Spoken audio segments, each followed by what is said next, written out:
If you're always ever doing ask my God, just rubbing off on me. Saying I don't want to.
We, Canadian participants in the March of the Living, have come together to celebrate Yom HaAtzmaut, Israel's Independence Day.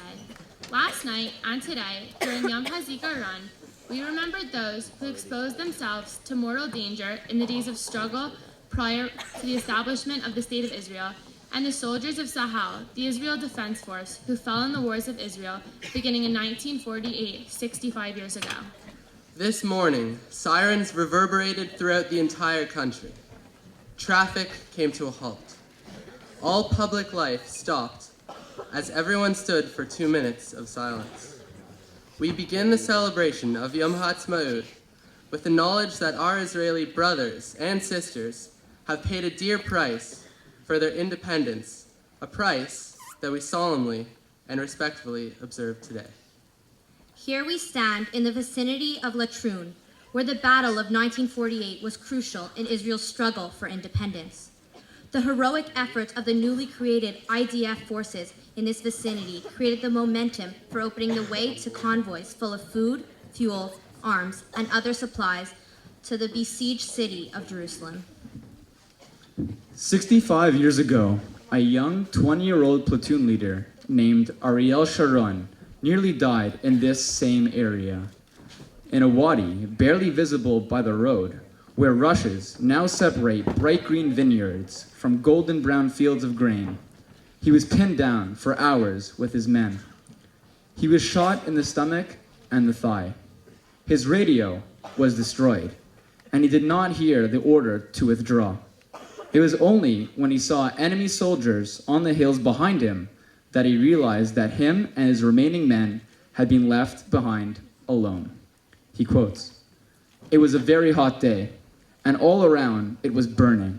The fields were on fire, and only 4 of the 35 men were alive and unwounded. I was dead thirsty. I was so thirsty that I felt I'll not have the power to make it. This is the hardest thing I have ever done." Though many fell in that battle, it was not until 1967 that Latrun was finally captured during the first days of the Six-Day War.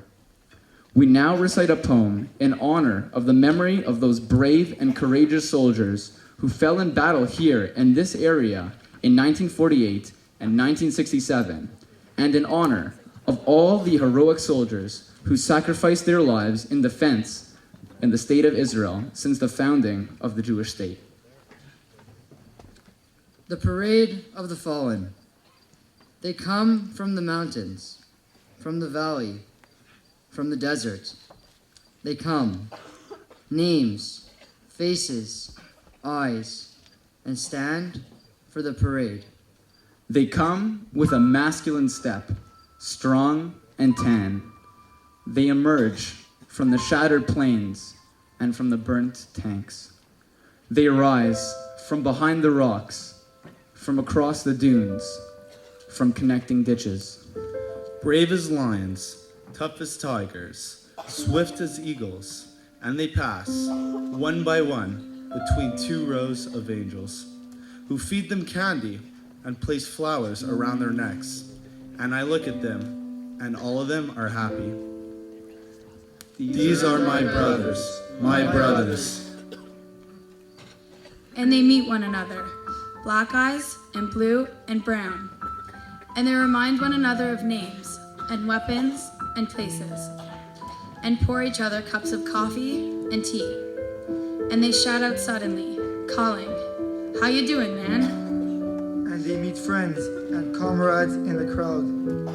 And the officers slap the private's shoulder, and the private shakes the officer's hand. And they burst into song and clap their hands.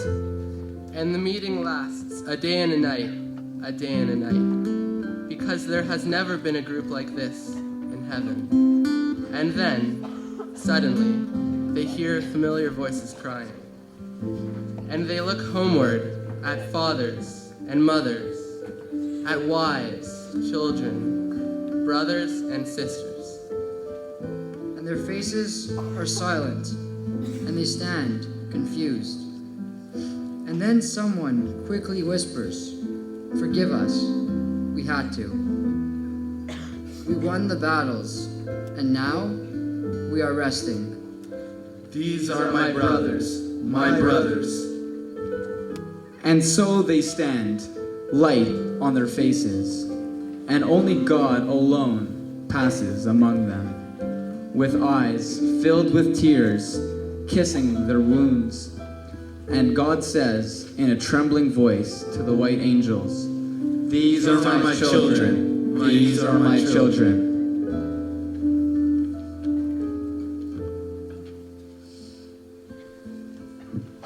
65 years ago today, surrounded by hostile nations from all sides, David Ben-Gurion, Israel's first prime minister, stood in Tel Aviv and read from the Scroll of Independence. The land of Israel was the birthplace of the Jewish people.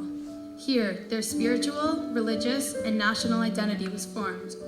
Here, they achieved independence and created a culture of national and universal significance. Here, they wrote and gave the Bible to the world.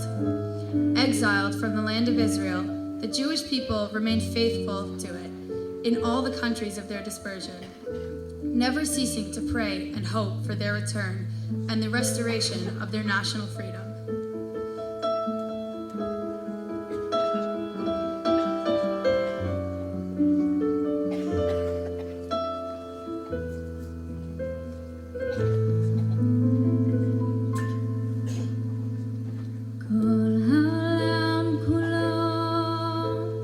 גשר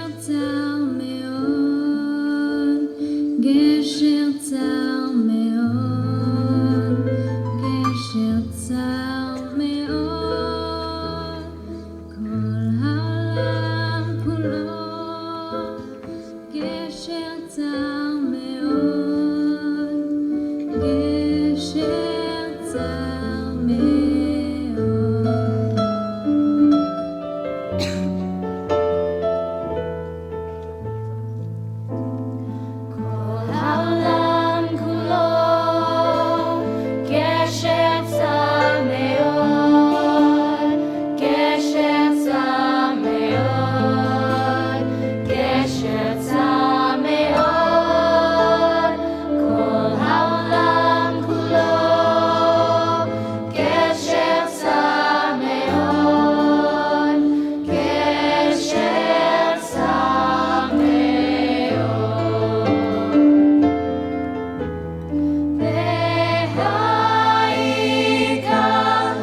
המנגינה הזאת אי אפשר להפסיק. מוכרחים להמשיך לנגן, מוכרחים להמשיך לנגן.